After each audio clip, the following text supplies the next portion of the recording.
ओम नमः शिवाय महादेवाय नीलकंठाय आदिरुद्राय घोर मंत्राय घोर रुद्राय अघोर भद्राय सर्वभयहराय मम सर्वविकार फल प्रदाय हन हनाय ओम हर हराय सर्व अघोर रूपाय त्र्यंबकाय विरूपाक्षाय ओम नमः शिवाय अघोर प्रलय प्रचंड रुद्राय अब रिमित वीर विक्रमाय अघोर रुद्र मंत्राय सर्वग्रह उच्चाटनाय सर्वजन वशीकरणाय सर्वतोमुख माम रक्ष रक्ष शीघ्रम होम फट स्वाहा।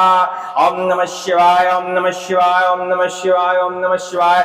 आज आप महादेव जी के मंत्र का प्रयोग विधि विधान जानने वाले हैं, क्योंकि सावन का महीना देखिए चल रहा है और सावन के महीने में शिव जी का कोई प्रयोग ना करें आप तंत्र के रूप में तो सावन का महीना आपके लिए व्यर्थ चला जाएगा।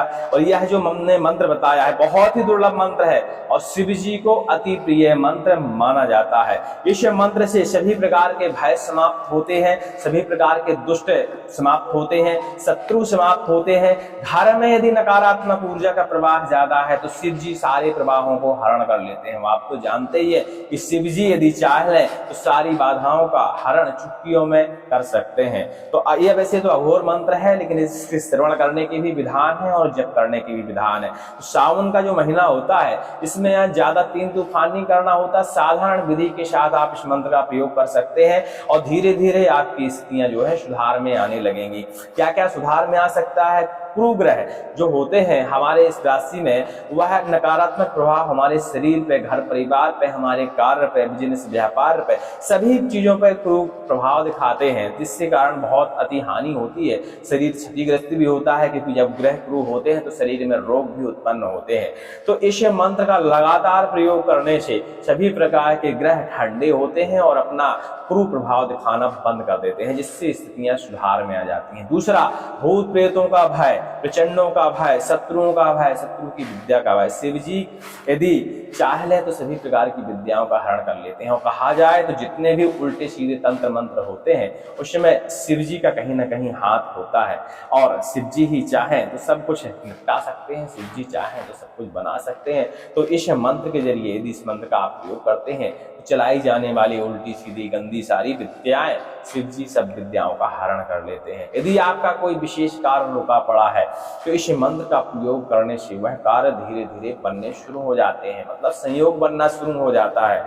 इस मंत्र से यदि घर में कलह मची रहती हो, शत्रुओं से कलह मची रहती हो, लड़ाई झगड़े मचे रहते हो, तो इस मंत्र का प्रयोग करने से सभी प्रकार की कलह शांत होती हैं, लड़ाई झगड़े शांत होते हैं, सारी स्थितियां सुधार में आती हैं धीरे धीरे। लेकिन लगातार मंत्र का आप प्रयोग करेंगे तो, क्योंकि इस मंत्र का वैसे तो एक दिन में ही सिद्ध करने का विधान है, लेकिन इसमें हम सिद्ध विधि आपको नहीं बताने वाले, क्योंकि यह सावन का महीना है। तो सावन के महीने में सिर्फ आपको इसका प्रयोग करना है। प्रयोग कैसे करना है?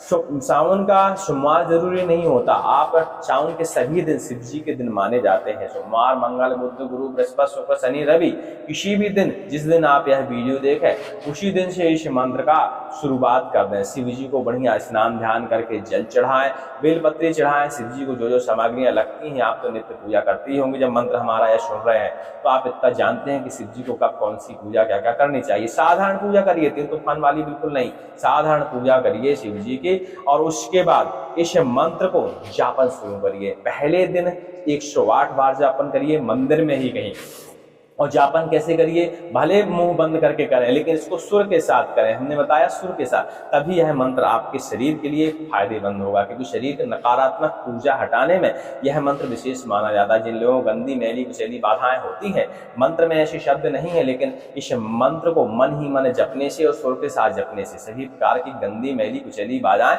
भड़भड़ा के शरीर से बाहर निकल जाती हैं, क्योंकि शिव जी का मंत्र है और ऊपर से अघोर मंत्र है।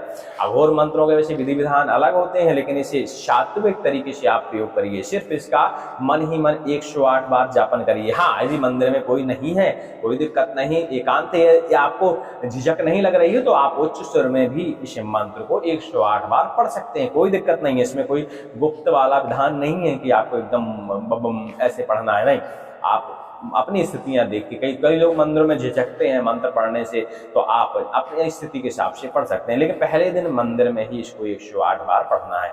उसके बाद दूसरे दिन से नित्य इसे घर में 108 बार पढ़ना शुरू कर दीजिए, और उच्च स्वर में बढ़िया सुर के साथ। और ओम नमः शिवाय महादेवाय नीलकंठाय आदिरुद्राय घोर मंत्राय घोर रुद्राय घोर भद्राय सर्वभय हराय मम सर्वकार फल प्रदाय हन हनाय ओम हर हराय सर्व घोर रूपाय त्र्यंबकाय रूपाक्षाय ओम नमः शिवाय अघोर प्रलय प्रचंड रुद्राय अवृमित वीर विक्रमाय अघोर रुद्र मंत्राय सर्वग्रह उच्चाटनाय सर्वजन वशीकरणाय सर्वतोमुखमाम रक्ष रक्ष शीघ्रम ओम फट स्वाहा ओम नमः शिवाय ओम नमः शिवाय।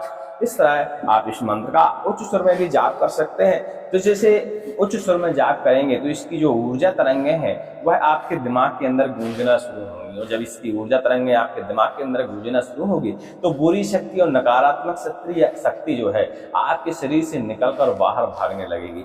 ऐसा प्रयोग आप सावन के महीने में इस मंत्र का कर सकते हैं, लगातार लास्ट में सावन के दिन तक। ये तो हो गया आपका साधारण प्रयोग, बिना सिद्धि वाला प्रयोग। लेकिन इस मंत्र को प्रयोग करने से धन धानंद की कमी दूर होती है। घर में जैसे दारिद्र्य ज्यादा व्याप्त है, मलेक्ष बाधाएं ज्यादा, निकृष्ट बाधाएं ज्यादा है, तो फिर इस मंत्र का आपको सिद्धि विधि विधान करना चाहिए। साधारण हमने प्रयोग बताया आपको, सावन के महीने में इस तरह करने से नकारात्मक ऊर्जाएं दूर हो जाती है। लेकिन इसका आप सिद्ध विधि विधान प्रयोग करना है तो इसका फिर विशेष मुहूर्त है। आप इसे शिवरात्रि के दिन प्रयोग कर सकते हैं। पितृपक्ष छोड़ के बाकी दिनों में यदि सोमवार के दिन अमावस्या पड़ जाती है तो उस दिन इस मंत्र का आप सिद्धिकरण कर सकते हैं। सोमवार के दिन ग्रहण काल पड़ जाता है तो उस दिन इस मंत्र का सिद्धिकरण कर सकते हैं। और इसके अलावा नवरात्रों में भी किसी सोमवार के दिन इस मंत्र का आप सिद्धिकरण कर सकते हैं, क्योंकि इस मंत्र को सिद्ध करने से शिव जी की इतनी अच्छी कृपा आपके ऊपर मिलती है कि जीवन भर ना तो आपके पास धन की कमी आएगी और ना ही कभी भूत प्रेत बाधाएं नकारात्मक शक्तियां आपके ऊपर हावी होंगी। इस मंत्र को सिद्ध होते ही आपके अंदर कुछ ऐसी अजीब अजीब शक्तियां आ जाती हैं कि जिससे आपके जो संकट आने वाले होते हैं वह अपने आप ही दूर होते रहते हैं, या आपको एहसास होने लगता है कि अघोर मंत्र है। को साधारण मंत्र समझने की भूल मत किया करिए, यह अघोर मंत्र है और इसके फल जो है तत्काल नजर आते हैं। जब इस मंत्र को सिद्धिकरण आप कर लेंगे तो हो सकता है, क्योंकि हर व्यक्ति की देखिए अलग अलग अपनी अपनी सोच होती है और उसकी सोच के हिसाब से उसको शक्तियां प्रदान होती हैं। तो इसमें आप नहीं बता सकते कि मंत्र सिद्ध करते समय आप क्या भावना लेके इस मंत्र का सिद्धिकरण कर रहे थे, तो आप उसी प्रकार की सिद्धि इस मंत्र से मिल जाती है। लेकिन नकारात्मक ऊर्जा, बुरी शक्तियां हटाने की इसमें बहुत भयंकर तरीके से सिद्धि मिल जाती है।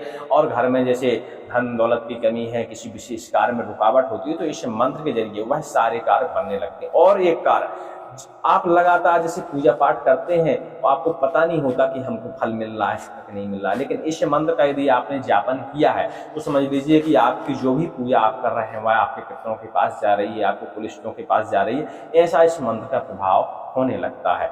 अब सोमवार के दिन कैसे प्रयोग करना चाहिए, तो जो हमने बताया मुहूर्त आपको बता दिए, सोमवार, अमावस्या, सोमवार का ग्रहण काल और भी आदि आदि मुहूर्त बताए हैं। तो आप इनमें से कोई एक मुहूर्त चुन लीजिए और शिव जी को बढ़िया स्नान ध्यान करके और एक छोटी सी पारद की शिवलिंगी अपने घर जरूर लाइए। वैसे तो ये अघोर मंत्रों का शमशान में प्रयोग करने का विधान होता है, लेकिन नहीं, इसको आप घर में करिए। एक पारद की शिवलिंगी लाइए और उसका पंचोपचार से किसी ब्राह्मण को बुलाकर बढ़िया पूजन कराइए और बस ब्राह्मण की छुट्टी कर दीजिए। उसके बाद फिर आपका कार्यक्रम।